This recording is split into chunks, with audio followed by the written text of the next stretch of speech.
Buenos días, mi nombre es John David Betancur Román, soy estudiante del ITM y este video es acerca de la ley de Newton. Se graba para la asignatura de Física Mecánica de la profesora Linda Marcela Rivera Guerrero.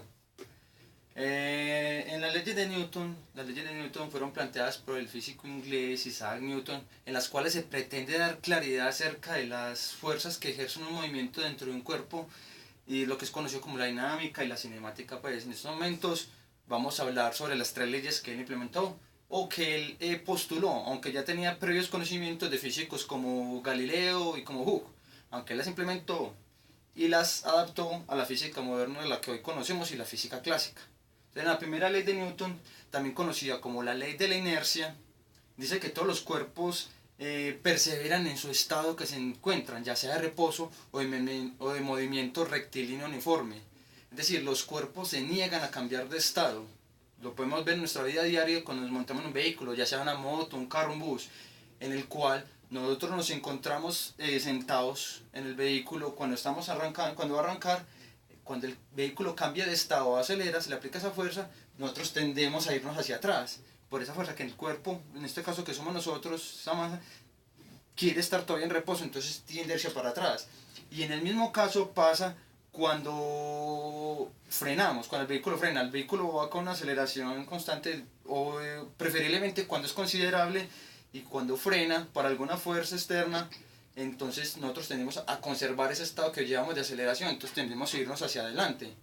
Pues eso lo podemos ver acá en el ejemplo que tenemos con el señor que va en la bicicleta. El señor va en la bicicleta con una aceleración, con una fuerza que le está aplicando y al encontrarse con la fuerza externa, que en este caso son las piedras, él tiende su cuerpo a irse hacia adelante por esa ley de inercia, al conservar la velocidad que llevaba, conservar esa fuerza que llevaba. Y lo mismo podemos ver acá en este segundo ejemplo, entre las imágenes, entre las figuras A y B, vemos que este vehículo se encuentra en una posición inicial y después de aplicarle una fuerza que le aplica esta mano, esa fuerza al vehículo, él va a conservar su fuerza, una fuerza considerable, o sea, fuerte, como para que el vehículo no se desplace, pues con la fricción realmente sea baja.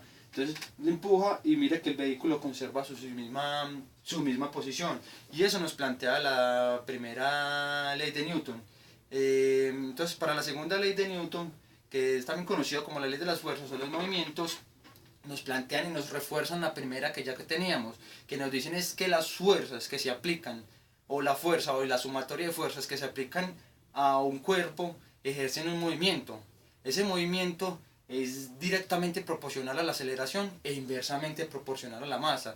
Es decir, tenemos acá una masa, un objeto, entonces nosotros, esa fuerza que le vamos a aplicar acá, nos va a mover ese objeto, nos va a mover esa masa, lo vamos empujando y la fuerza que nosotros le apliquemos es directamente proporcional a ese movimiento. Si en el peor de los casos yo le aplico más fuerza, va a haber más movimiento, entonces esa fuerza va a ejercer un movimiento mayor, pero también es inversamente proporcional si yo llego y pongo un objeto con mayor cantidad de masa, con más peso. Entonces, ¿qué pasa? Yo le aplico fuerza, entonces el movimiento va a ser muy menor y le apliqué la misma fuerza que le apliqué el movimiento inicial. Tendría que, para que el movimiento aumente, la aceleración aumente, tendría que aplicarle mayor cantidad de fuerza. Entonces, por eso decimos que es inversamente proporcional. Como lo vemos en el caso acá la montaña rusa. Entonces hay que tener en cuenta las fuerzas que actúan sobre el cuerpo, que en este caso tenemos unas componentes en X y en Y. Esas componentes también ejercen fuerzas y tienen una consecuencia sobre el movimiento final, el peso que se ejerce, la fuerza que está ejerciendo el motor del vehículo para poder desplazarse a través de eso y la fricción, hay varias fuerzas y todas esas fuerzas se tienen que contemplar y hacer esa sumatoria, pero que no sea nula, es decir, que no sea cero, no se ejerce en ese movimiento en el vehículo y eso es lo que nos quiere dar claridad a la segunda ley de Newton.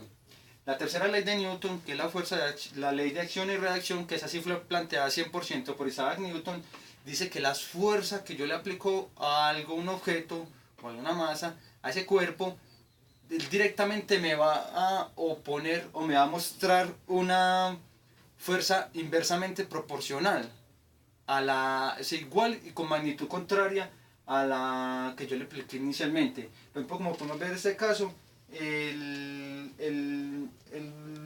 señor, acá el muchacho le hace un golpe contra la pared de un objeto. Ese objeto golpea la pared y se devuelve con una fuerza igual, pero contraria, o sea, con dirección contraria y magnitud contraria a la que yo la había aplicado inicialmente. Lo mismo podemos ver en todos esos objetos de nuestra vida cotidiana que nosotros conocemos muy bien y que podemos ver que varían y que aplican esa ley. En este caso, por ejemplo, de acción y reacción. Al remar, nosotros aplicamos un movimiento hacia atrás al remar, pero nos ejerce un movimiento hacia adelante. Eso es contrario, pero es de la misma magnitud. Lo mismo en estos jets o bien se propulsiona a chorro. Entonces propulsión a chorro, se dispara el avión con la misma fuerza con la que el propulsión aplicó hacia el piso o hacia en el momento que está haciendo el movimiento. En las armas podemos ver que la fuerza que nosotros le aplicamos en la bala nos genera un movimiento, una tracción hacia atrás que nos va a generar un movimiento que se supone que es de la misma magnitud con el que se aplicó. Lo mismo cuando martillamos o cuando hacemos un golpe. Sentimos que la vibración, sentimos un movimiento que se genera hacia nosotros en el momento de hacer un golpe. Bueno, eso es más o menos lo que nos dicen las tres leyes de Newton y muchísimas gracias.